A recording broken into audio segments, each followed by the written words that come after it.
दुःखकै हौ त के अब कहिले नभेट्ने हौ त के अब कहिले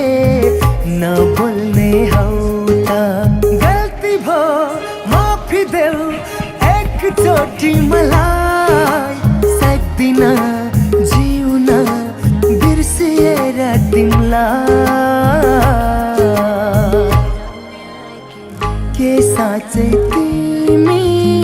रिसाकै हौ त